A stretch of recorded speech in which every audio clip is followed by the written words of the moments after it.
단순한 공포나 막연한 두려움이 아니라 존경, respect, 존경, 두려움, fear, 기쁨, joy, 이런 감정 등이 복합적으로 어우러져 있는 인격적인 반응이에요. 인격적인 반응. 존경, 두려움, 기쁨, 이런 감정들이 복합적으로 어우러져 있는 인격적인 반응이에요. 이런 피조물이 창조주 하나님에 대하여 마땅히 가져야 할 감정이에요. 그죠? 마땅히 가져야 할 감정. 우리가 하나님을 존경해야 되고 두려워하기도 해야 되고 기뻐하기도 해야 되고, 이런 감정을 가질 때만이 하나님이 원하시는 바른 삶을 살 수 있고 참된 지혜에 이를 수 있는 거예요. 또한 지혜는 악을 떠남으로 구현되어야 합니다. 여기서 떠남에 해당하는 수루는 빗나가다, 가버리다, 떠나다, 물러나다, 도망가다, 제하다 등 다양한 의미를 지니고 있습니다. 이처럼 지혜에 도달하기 위해서는 악에 대한 적극적인 도피가 요구되는 거죠. 실로 여호와 경외와 악을 떠남은 인간의 영적 생명 유지에 있어서 필수 요건이에요. 잠언서 14장 2절. 그래서 욥기서 저자는 욥기서의 서두에서 욥의 탁월함을 말하면서 특별히 그가 하나님을 경외하며 악에서 떠난 자임을 밝혔었죠. 욥기서 1장 1절에. 그죠? 이 상에서 살펴본 바와 같이 이 욥기서 28장 전체는 욥의 초기 독백에서 시작된 욥과 세 친구들 간의 치열한 상호 변론과 욥의 후기 독백에서 촉발된 엘리후의 중재 변론 사이에 위치하고 있어요. 그리고 전자와 후자 모두가 인간적 지식으로 진리를 자기 편으로 끌어들여 논증하려 하면서 시기와 모순, 격앙된 토론으로 점철되어 있으나 지혜에 대한 삽입 찬양인 이 욥기서 28장만은 하나님의 탁월한 지혜와 이에 대하여 인간이 취할 자세 등이 진리에 입각하여 바르게 제시되어 있습니다. 즉 지혜가 세상 보화보다 더욱 가치 있다는 사실과 하나님 안에서만 지혜를 찾을 수 있다는 사실이 설득력 있게 설파되고 있어요. 이러한 내용이 욥기서 28장에 제시되고 있는 것은 욥기서에서 가장 긴 부분을 차지하는 욥과 욥의 세 친구들의 불꽃 튀는 논쟁이 마무리된 시점에서 욥기서의 주요 주제인 지혜에 대하여 정리할 필요가 있었기 때문에 그래요. 즉 지금까지 인간의 경험과 통찰력으로 논쟁을 진행해 왔던 욥과 친구들의 한계를 밝히기 위해서는 인간들이 서로 네가 잘났다 내가 잘났다 아무리 얘기해봐야 무슨 결론이 나겠어요. 또 그 답도 온전치가 않고 답이 될 수가 없죠. 그래서 이 욥과 친구들의 이 한계를 밝히기 위해서는 초월성을 지니는 참 지혜의 성격을 바르게 규명할 필요가 있었던 거예요. 어떤 게 참 지혜냐? 지혜의 성격, 참 지혜의 성격을 규명할 필요가 있다. 이러한 참된 지혜를 규명하는 이 욥기서 28장의 내용은 욥기 38장 1절에서 42장 6절에 나오는 하나님의 계시와 더불어 본서에서 발견할 수 있는 차원 높은 진리의 계시입니다. 따라서 이 양자는 이 욥기서에 나오는 모든 인간적 변론을 판단할 수 있는 근거가 된과 동시에 욥과 욥의 친구들뿐 아니라 모든 시대, 모든 사람들로 하여금 바른 지혜의 삶을 살게 하는 안내물로서 불멸의 가치를 지닌다고 할 수 있습니다. 본문은 저자의 지혜에 대한 삽입 찬양을 다루고 있는 욥기 28장의 후반부입니다. 여기서는 세상 모든 보화보다 뛰어난 지혜의 가치에 대해 말하고 있는 전반부 1절로 19절에 이어서 지혜는 오직 하나님 안에서만 찾을 수 있음에 대해 말하고 있어요. 지혜는 어디에서 찾을 수 있느냐? 하나님 안에서만 찾을 수 있다. 지혜의 하나님. 지혜의 하나님. 그래서 본문을 보면 저자는 지혜는 어디서 오며 명철의 곳은 어디인고 20절 이렇게 의문을 제기하는 것으로 말을 시작하고 있습니다. 이것은 12절의 반복이에요. 그래서 여기서는 지혜의 근원을 말하기 위한 정지 작업으로 말한 것이었어요. 저자는 일단 이 의문 제기에 대하여 지혜가 삶과 죽음으로부터도 가리워졌다는 사실을 말하므로 지혜는 인간의 노력이나 이 세상에서는 찾을 수 없는 것임을 강조하고 있습니다. 21절, 22절. 그렇죠? 지혜가 삶과 죽음으로부터도 가리워졌다고 그랬잖아요. 삶과 죽음으로부터. 이 세상에서는 찾을 수 없다. 인간의 노력으로 아무리 찾으려고 해도 찾을 수가 없다. 그리고 이어서 마침내 하나님의 그 길을 깨달으시며 있는 곳을 아신다라는 위대한 선언을 선포하신 거예요. 23절. 즉 하나님만이 지혜의 원천을 아시고 오직 하나님께서만 그 지혜를 얻는 방법을 가르쳐 주실 수 있다는 겁니다.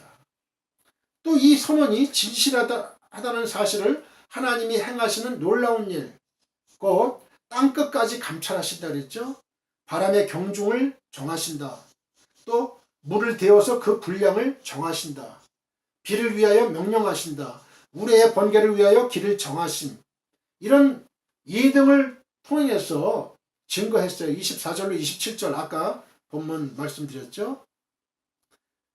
그리고 주를 경외함이 곧 지혜요 악을 떠남이 명철이라는 신적 선언을 인용함으로써 28절 지혜의 근원이신 하나님을 경외하는 게 참된 지혜를 얻는 길임을 강조하고 있습니다. 이러한 본문은 결국 이해할 수 없는 고난, 즉 신정론적 모순 상황에 직면하여 인간의 한계를 절감하고 있는 욥이나 그의 세 친구들에게 그것을 극복할 수 있는 길이 무엇인가를 제시해주고 있다는 거예요.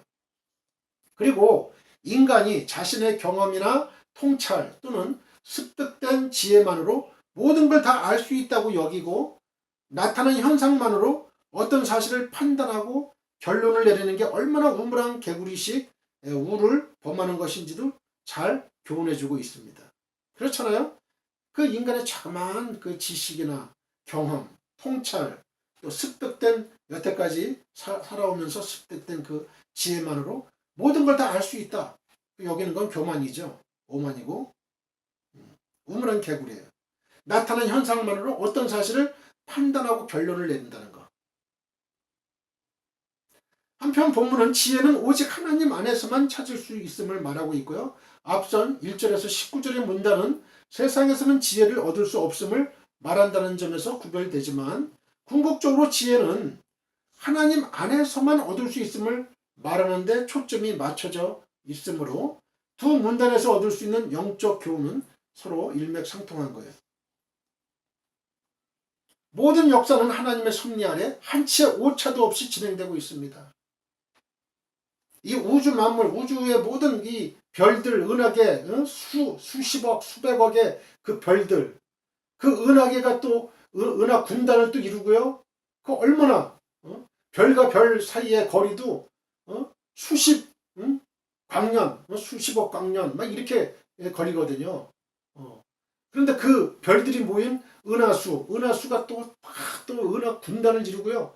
하여튼 엄청난 이 우주의 그 넓이, 그걸 우리가 알면 진짜 아주 감탄하죠. 그럼 모든 게 다 한치의 오차도 없이 잘 운행되고 있다는 거예요. 부딪히지도 않고요. 지구와 태양이 부딪힌 적이 있어요? 없죠. 지구와 달이 부딪힌 적이 있어요? 없죠. 그러니 인간의 모든 역사, 우리의 삶의 모든 역사, 지금까지 살아온 역사 중에 하나님의 절대적인 섭리가 있었다는 거예요. 한치의 오차도 없이 우리 각자에게 하나님이 함께 하셨다는 겁니다. 하나님 역사. 나는 하나님 만든 걸작품이에요. 그 수십억 인구 중에서도 DNA가 한 사람 다 각각 틀려요. 지문이 다 틀리고요. 하나님의 그 오묘한 그 섭리, 그게 얼마나 오묘합니까? 이러고도 하나님이 없다고 말을 할 수 있는 사람이 있어요?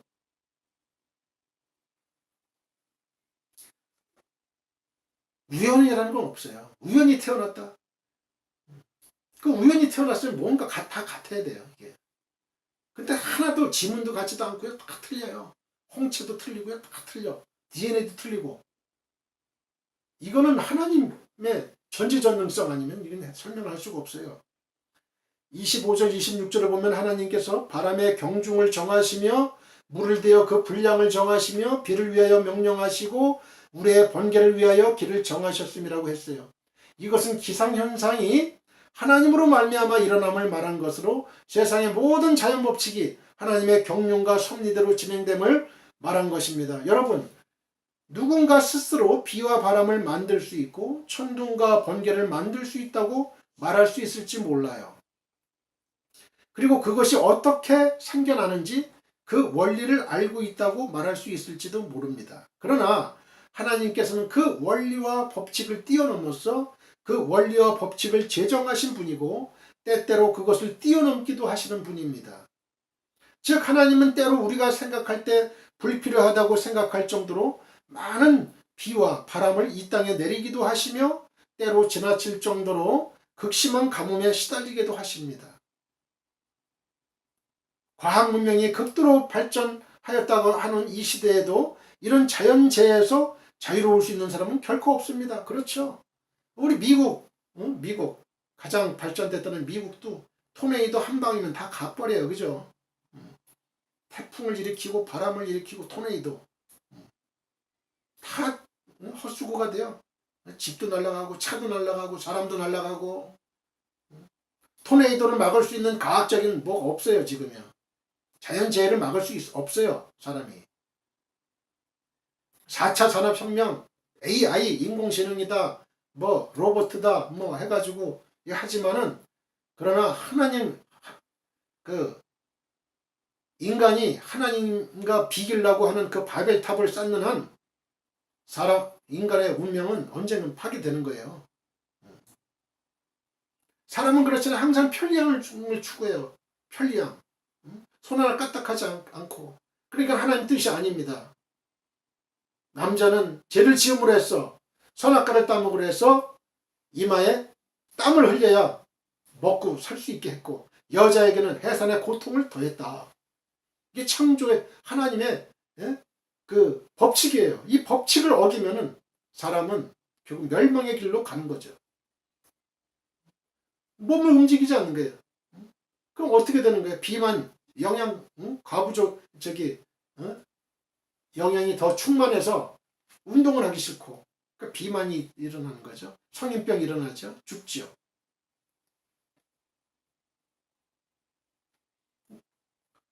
그러니까 편리한 게 다 좋은 게 아니에요. 아날로그도 때로는 필요한 거예요. 아날로그. 패스트푸드 대신에 슬로우 푸드. 슬로우. 이거 중요한 거예요. 잘 조화를 이뤄야지 어느 한쪽만 먼저 앞서가면 안 되는 거예요.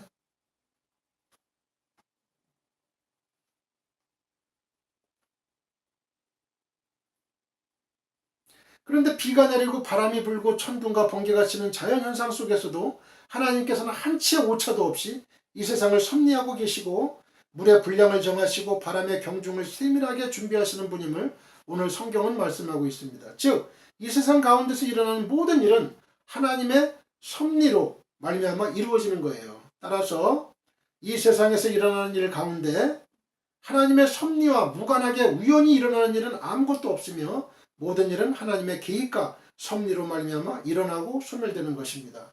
여러분 성경은 하나님께서는 인간의 머리카락 하나까지도 세신 바 되었다고 말씀하고 있습니다. 또 참새가 땅에 떨어지는 일도 하나님이 허락하시지 않으면 일어나지 않는다고 마태복음 10장 29절 30절 말씀했어요. 예수님 말씀하셨죠? 무슨 말씀이에요? 모든 일이 하나님의 섭리 가운데 있다는 말입니다. 그렇습니다. 우리는 하나님께서 당신이 창조하신 이 땅을 무질서와 혼돈 가운데 내버려 두지 않으심을 알아야 합니다. 이사야 선지자는 이사야 45장 18절에 여호와는 하늘을 창조하신 하나님이시며 땅도 조성하시고 견고케 하시되 헛되이 창조치 아니하시고 말씀하셨어요. 헛되이 창조치 아니했다. 이는 이 세상이 철저하게 하나님의 뜻 가운데 창조되었음을 보여줍니다. 그리고 이렇게 이 세상이 하나님의 뜻 가운데 창조되었다는 것은 이 세상의 모든 일이 하나님의 뜻 가운데 움직인다는 의미를 내포하고 있는 거예요. 그래서 히브리서 기자는 히브리서 1장 3절에 하나님께서 그의 능력의 말씀으로 만물을 붙들고 계시다고 말씀하고 있습니다.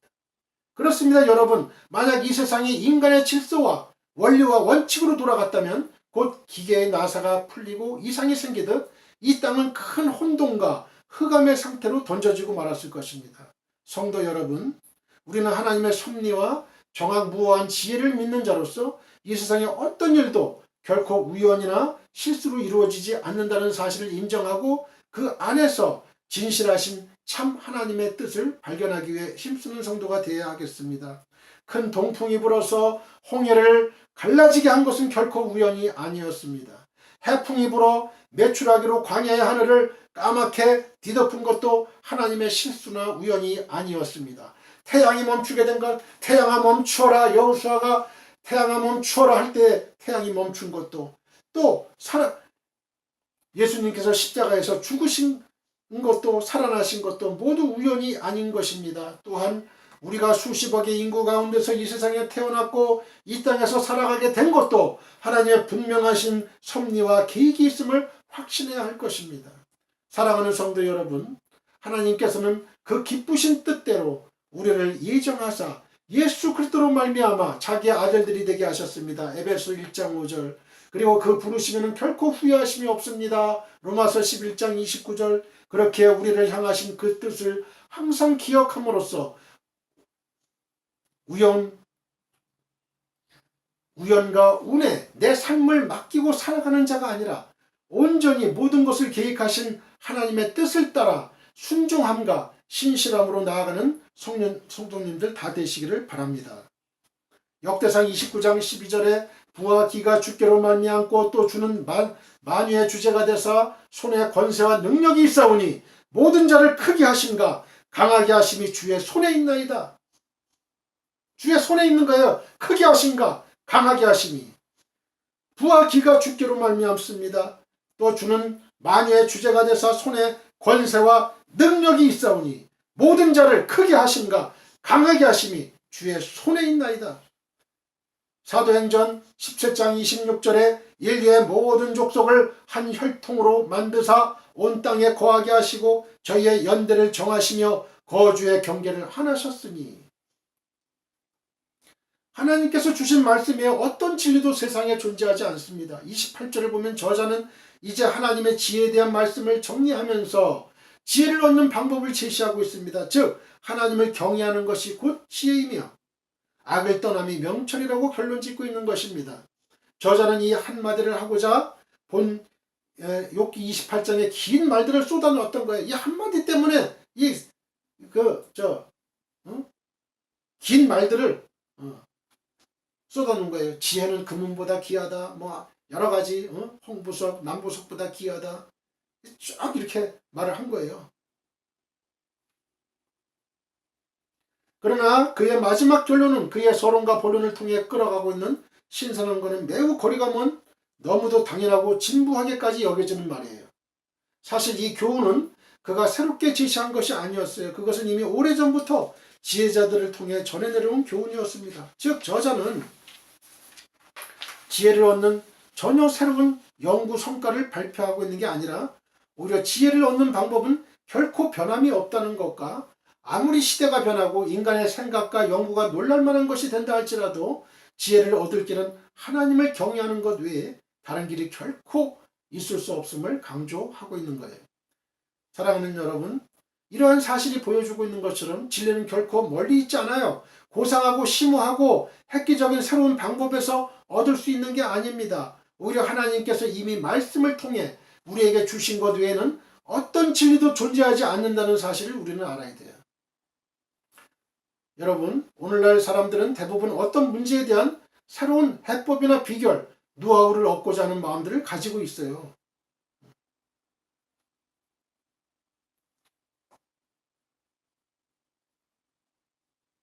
진리가 그 가치를 측정할 수 없이 기중한 건 사실이지만 그렇다고 해서 특별한 것은 아니에요. 즉 하나님께서 이미 주셔서 우리가 알고 있는 말씀이 진리인 거예요. 하나님 말씀이 진리예요.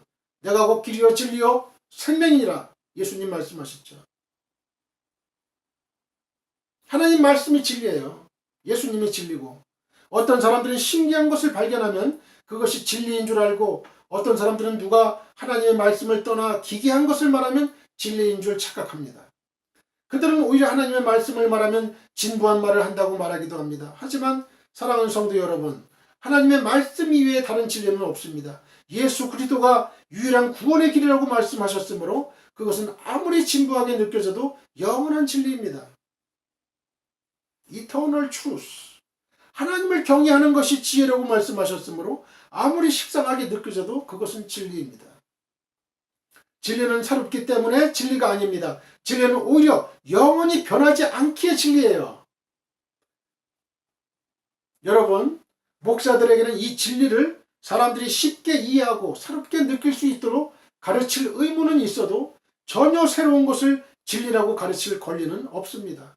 그래서 목사들의 설교는 때로 진부하기 일쑤입니다. 하지만 사람들이 진부하지 않은 새로운 것을 원한다고 해서 하나님이 말씀하지 않은 것을 가르쳤어야 되겠나요? 되겠습니까? 이단자들이 이단자가 된 것은 하나님이 말씀하지 않은 인간이 만든 새로운 걸 가르치기 때문에 그렇습니다. 그러므로 우리는 가르치는 자나 받는 자 모두 하나님의 말씀만이 진리인 줄로 알고 그 말씀을 귀중히 여기고 그 말씀이 가르치고 의미하는 바를 새롭게 알아가기에 힘써야 하겠습니다. 이는 저희가 하나님의 진리를 거짓 것으로 바꾸어 피조물을 조물주보다 더 경배하고 섬김이라. 주는 곧 영원히 찬송할 이시로다. 아멘. 로마서 1장 25절. 고린도전서 3장 13절. 우리가 이것을 말하거니와 사람의 지혜의 가르친 말로 아니하고 오직 성령의 가르치신 것으로 하니 신령한 일은 신령한 것으로 분별하느니라. 여러분, 사람들은 보아의 가치를 알기에 그것을 얻는 일에 많은 걸 투자합니다. 보아를 얻기 위해서, 돈을 얻기 위해서 자신의 생명까지도 바쳐요. 많은 어려움을 감내하며 큰 수고도 아끼지 않습니다. 그렇다면 그러한 보아와는 비교도 할 수 없는 지혜를 얻기 위해서 우리는 얼마나 더 많은 수고와 노력과 투자를 해야 하겠습니까? 물론 이러한 지혜가 인간의 수고나 방법만으로 얻어질 수 있는 것은 아닙니다. 지혜는 하나님이 주셔야만 얻을 수 있는 거예요. 그러나 우리는 하나님께 구하면서도 모든 인간적인 노력을 다 해야 돼요. 우리가 기도를 하면서도 하나님, 기도로 끝나면 안 돼요. 우리가 할 일은 해야 되는 것이죠. 거기에 하나님이 역사하시는 거예요. 오병이어의 기적, 다 예수님이 다 했나요? 그건 아니에요. 그 어린 소년의 그 오병이어, 물고기 2마리, 보리떡 5개가 있었기 때문에 그 역사가 이루어진 거예요. 물론 예수님, 하나님은 그거 없이도 할 수 있지만, 그러나 하나님은 그렇게 역사하기를 원치 않아요.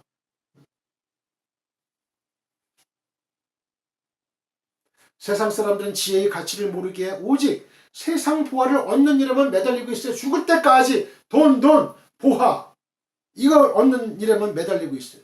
지혜의 가치를 모르기에, 영생의 가치를 모르기에, 구원의 가치를 모르기에, 천국의 가치를 모르기에 그들은 그렇게 돈에만 매달리고 있어요. 그러나 그들의 결국은 허무한 뿐입니다. 이에 비하여 우리는 지혜의 가치를 알고 있습니다. 따라서 우리는 이 지혜를 풍성히 얻기 위하여 세상 사람들이 세상 보화를 얻기 위해 노력하고 수고하는 이상으로 노력하고 수고해야 되겠어요. 지혜는 우리에게 영원한 생명을 얻게 하는 것임을 잊어서는 안 됩니다.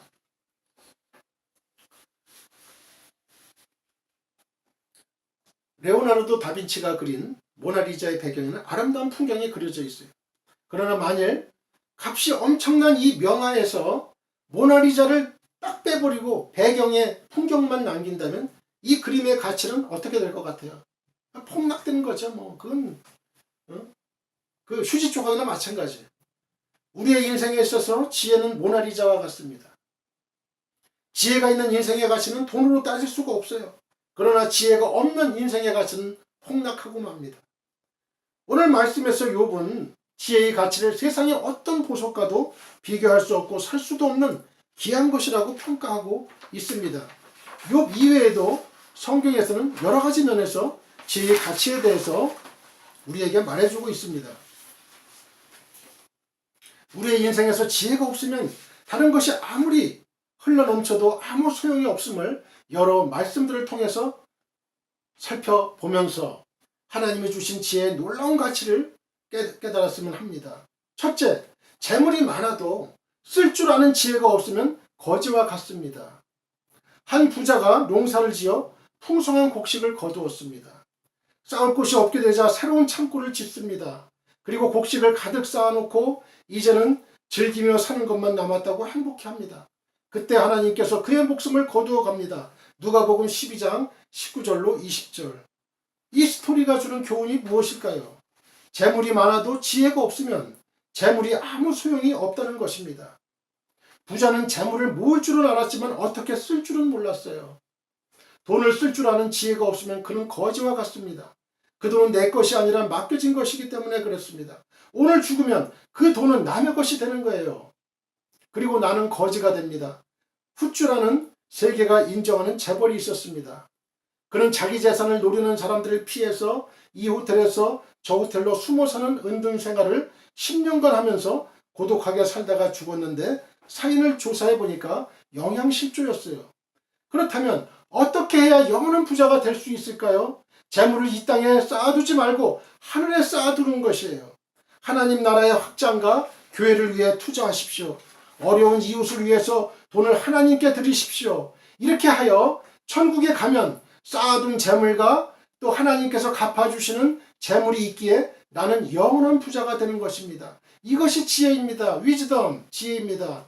성도는 영생하도록 있는 양식을 위해 일해야 합니다. 요한복음 6장 27절 썩을 양식을 위하여 일하지 말고 영생하도록 있는 양식을 위하여 하라. 이 양식은 인자가 너희에게 주리니 인자는 아버지 하나님께서 인치신 자니라. 우리의 재물을 하늘에 쌓아두는 지혜가 필요합니다. 마태복음 6장 20절 오직 너희를 위하여 보물을 하늘에 쌓아두라. 거기는 좀이나 동록이 해하지 못하며 도둑이 구멍을 뚫지도 못하고 도둑질도 못하느니라. 이웃을 위해서 쓰는 돈은 하나님께 빌려주는 것이래요. 잠언서 19장 17절 가난한 자를 불쌍히 여기는 것은 여호와께 구워드리는 것이니 그의 선행을 그에게 갚아주시리라. 하나님은 나의 분깃을 지키시는 분이십니다. 시편 16편 5절 여호와는 나의 산업과 나의 잔의 소득이시니 나의 분깃을 지키시나이다. 가난한 자를 불쌍히 여기는 건 여호와께 구워드리는 거예요. 여호와께. 구워드리면 하나님이 떼어먹나요? 안 떼어먹어요. 하나님 꼭 갚아주세요. 갚아주셔도 내가 열을 구워줬으면 열만 주는 게 아니에요. 1000만, 100만, 1000만, 1억 그 이상을 주신 하나님이에요. 여호와는 나의 산업과 나의 잔의 소득이시니 나의 분깃을 지키시나이다. 나의 몫을 지켜주시는 하나님, 나의 산업과 나의 잔의 소득이시다.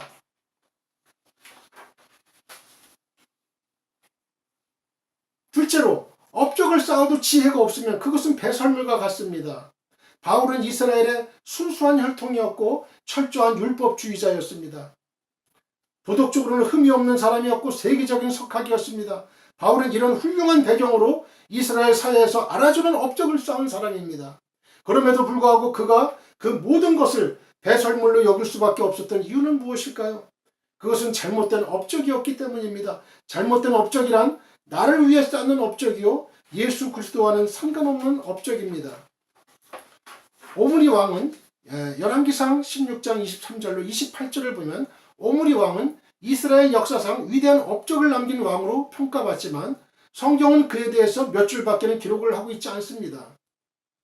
열왕기상 왕상 16장 23절로 28절 읽어볼게요. 유다의 아사왕 제31년에 오므리가 이스라엘의 왕이 되어 12년 동안 왕위에 있으며 디르사에서 6년 동안 다스리니라. 그가 은 2달란트로 세멜에게서 사마리아 산을 사고 그 산 위에 성읍을 건축하고 그 건축한 성읍 이름을 그 산 주인이었던 세멜의 이름을 따라 사마리아라 일컬었더라. 세멜, 사마리아. 좀 비슷하죠. 발음이. 세멜, 사마리아. 오므리가 여호와 보시기에 악을 행하되 그 전에 모든 사람보다 더욱 악하게 행하여 느밧의 아들 여로보암의 모든 길로 행하며 북이스라엘의 초대 왕 아니에요? 여로보암. 솔로몬의 아들 르호보암이 남유다만 차지하게 되잖아요. 그러니까 북이스라엘 11지파는 이 하나님께서 여로보암에게 줬어요. 그래서 왕이 됐죠. 느밧의 아들 여로보암의 모든 길로 행하며 그가 여로보암이 이스라엘에게 죄를 범하게 한 그 죄 중에 행하여 그들의 헛된 것들로 이스라엘의 하나님 여호와를 노하시게 하였더라.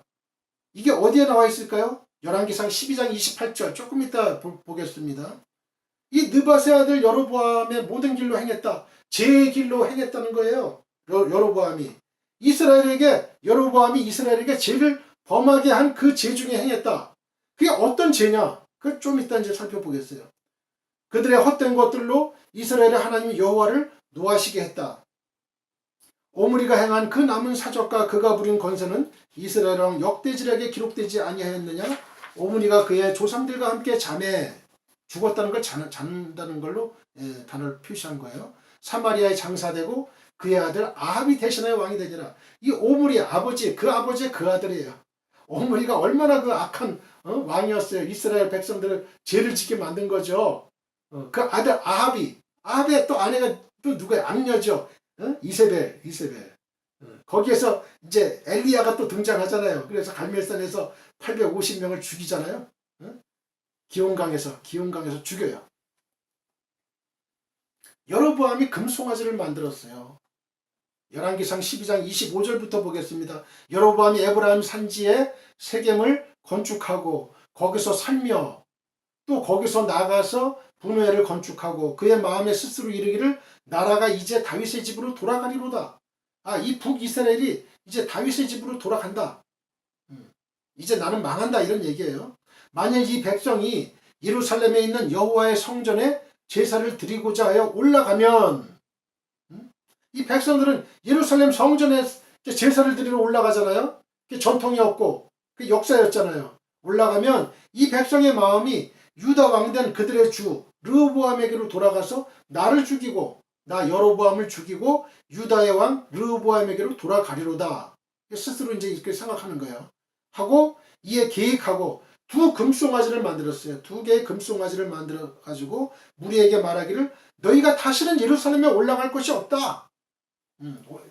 올라갈 것이 없다. 이스라엘아, 이는 너희를 애굽 땅에서 인도하여 올린 너희의 신들이라.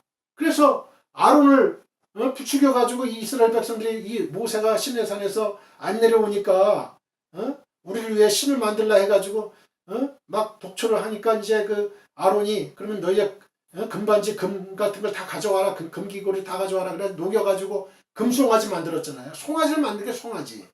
여기서도 마찬가지예요. 이걸 너희가 애굽 땅에서 인도해 올린 너희의 신들이라 하고 10계명, 1계명, 2계명을 어긴 거예요.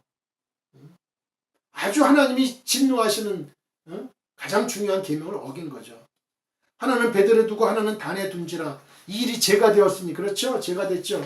이는 백성들이 단까지 가서 그 하나에게 경배함이었더라. 그가 또 산당들을 짓고 레위 자손 아닌 보통 백성으로 제사장을 삼는 거예요. 아니 제사장을 하나님이 레위 자손으로 하여금 아론과 아론의 아들 아론이 레위 자손이잖아요. 모세도 그 레위 자손으로 제사장을 삼았는데 이제는 이 제사장도 보통 백성으로 삼는 거예요. 레위 자손 아니어도 된다 이거예요. 8째 달 곧 그 달 15째 날로 절기를 정하여 유다의 절기와 비슷하게 하고 제단에 올라가되 베들에서 그와 같이 행하여 그가 만든 송아지에게 제사를 드렸으며